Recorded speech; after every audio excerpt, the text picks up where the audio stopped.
what do you look for in a girl? It's like, someone who's value aligned. She's like, what does that mean? I was like, good values that are aligned with mine. Yeah.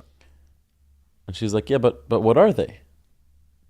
And then I paused for a second and I thought about this for weeks.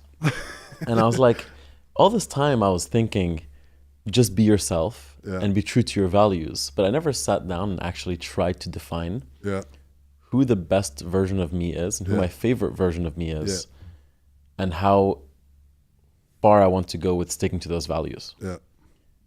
And I think that chameleonic tendency that we all have is something we either acknowledge or don't acknowledge. But like my favorite version of myself is when I'm traveling to a new place and I see nobody I know. Yeah.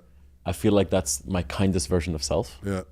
It's my most open-minded version of self. Yeah. And I thought about like, let's assume he's like another person. What defines him and how is he different to the version of myself I don't like, which is around people like I tend to actually love the most, where I'm like slightly more irritable. Yeah. It's like, you know how it is. So I tried to define those values and work towards them. And I found that like being myself is actually just trying my best to be a version of myself that I love the most.